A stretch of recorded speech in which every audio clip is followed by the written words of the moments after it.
Merci pour l'invitation. Merci à Isabelle du Théâtre des Origines qui a accepté de remplacer Marie, de faire la doublure de Marie qui est une chiffonnière. Le gang des chiffonnières, qu'est-ce que c'est ?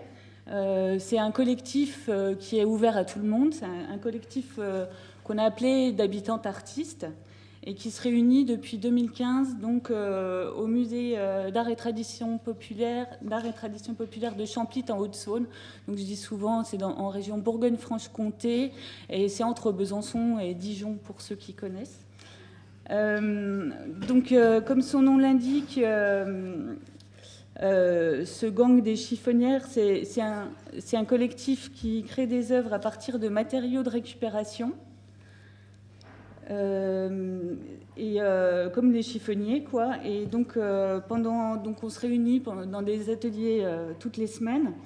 Et en fait, plus que recycler les matériaux, on s'applique à recycler le temps.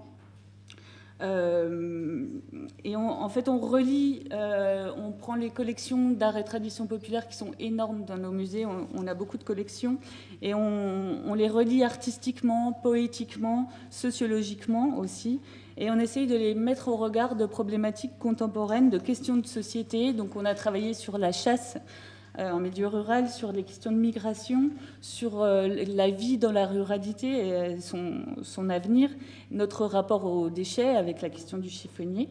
Et donc moi je suis ethnologue et j'articule le travail du gang avec l'enquête ethnologique menée avec des habitants.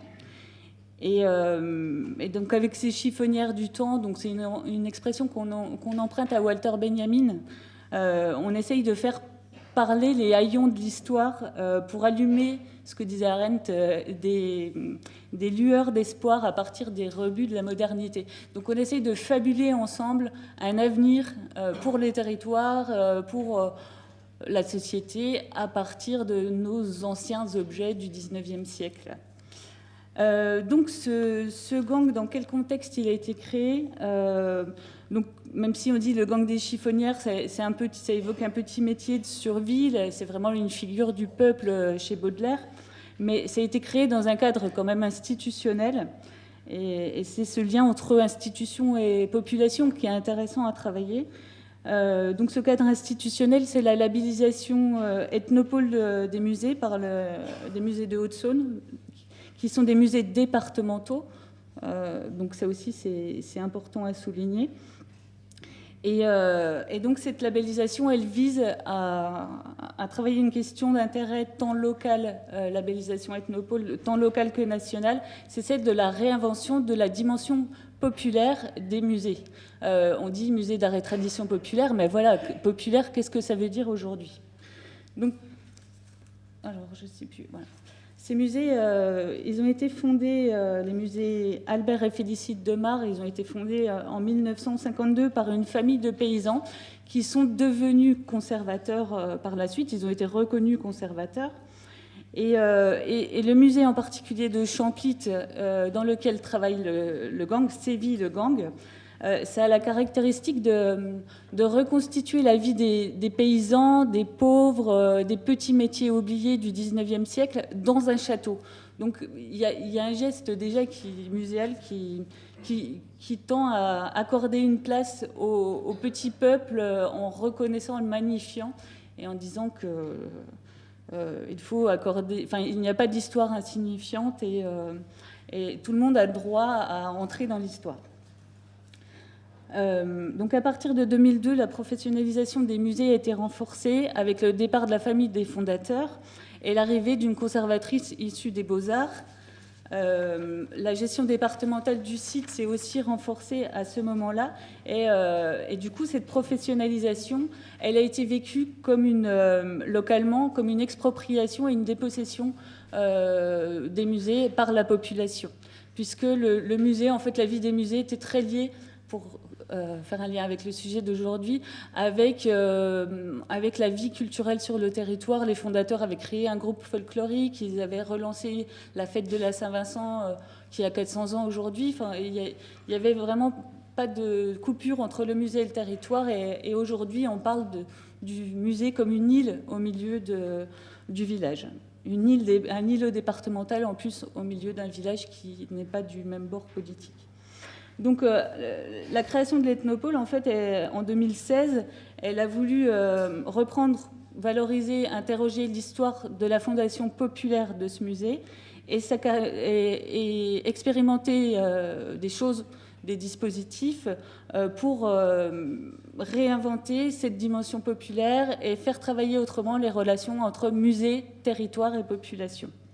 Donc, à travers les actions de l'Ethnopole et du gang des chiffonnières en particulier, on a mis en place, pour la présentation qu'il faut que j'accélère, 3 types de gestes qu'on appelle populaires, qu'on met en œuvre et qu'on va présenter. On va présenter au moins 5 expositions, 5 réalisations qui ont été faites avec le gang à travers ces 3 gestes. Donc, on décline populaire. Donc, le populaire, c'est faire contribuer la population à la vie des musées, des territoires. Le populaire, c'est aussi un rapport populaire au temps, celui du chiffonnier du temps, justement, qui recycle le temps. Et un populaire au sens de voix minoritaires faisant du musée un lieu d'expression de voix qui ne sont pas majoritaires, justement, au sens qu'on entend beaucoup. Donc ce premier geste, hérité activement, donc l'idée c'est toujours... Finalement, c'est constitué en patrimoine de la fondation populaire de ces musées, qui étaient des musées paysans, déclarés comme musées paysans par De Certeau, avec des habitants artistes selon les termes de Certeau. Et c'est vécu aujourd'hui, cette histoire, comme une aventure collective par la population.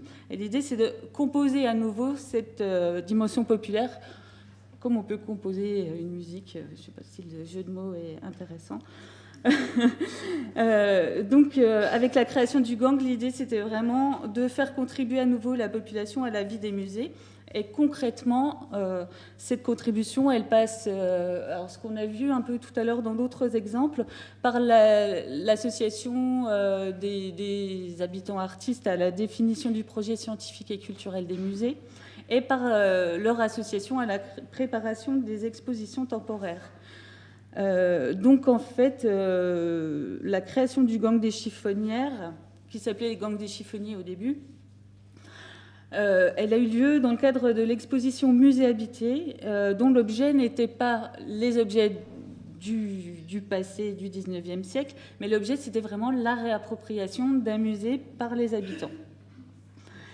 Et en fait, à travers la première action du gang, ça a été de créer, par exemple, un fil de tricotin, donc avec plusieurs générations, de plusieurs kilomètres, qui reliait le village au musée, et en passant dans toutes les salles du musée, et en renommant les salles du musée par des problématiques contemporaines, enfin, en tout cas, qui traversent le temps. Et donc, par là, je trouvais que c'était intéressant de venir à Aubusson, parce qu'on a commencé par tisser des matériaux, mais on veut tisser vraiment du sens et tisser du lien aussi. Et donc Marie va présenter sa perception de son entrée dans le gang des chiffonnières.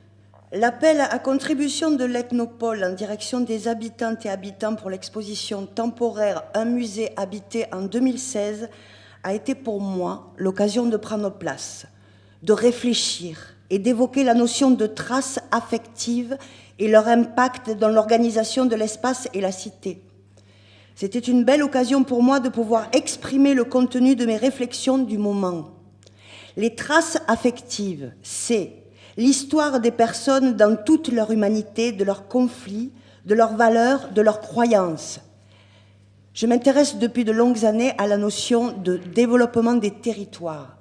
Et j'ai toujours été engagée dans le milieu associatif pour apporter ma contribution. À la dynamique de celui dans lequel je vis. Celui qui me nourrit de son air et m'enchante de ses paysages qui devraient me nourrir. La plupart des chiffonnières sont aussi engagées dans une association où en font partie. Il y a le gang, une forte volonté commune de prendre une part active à la dynamique de la vie locale pour l'améliorer, l'orienter en apportant une réflexion sur la signification du vivre ensemble et sur sa mise en œuvre. Ensemble et ici, nous avons le souci de préparer, de contribuer, d'ouvrir les portes à la possibilité d'un avenir plus humain. À l'idée de construire ensemble, le gang des chiffonnières nous donne une opportunité de penser, tais-toi, de recycler nos préjugés. En fait, l'utilité d'utiliser les libertés qui sommeillent en nous, de les remettre en mouvement. Peut-on envisager cette remise en mouvement des libertés et de leurs expressions comme une partie du patrimoine culturel immatériel? En ce qui me concerne, je pense que oui. Dans une société où la liberté de penser par soi-même est menacée par les médias dominants, par la pensée unique, les croyances et les indépendances, je pense que notre gang a une fonction émancipatrice. C'est ce qui fait sa force et le rend fragile. Nous sommes chacune garante de sa pérennité par nos attitudes empathiques, nos attentions conjointes et notre vigilance. Le cadre éthique est implicite. L'engagement, le plaisir et la motivation sont nos énergies.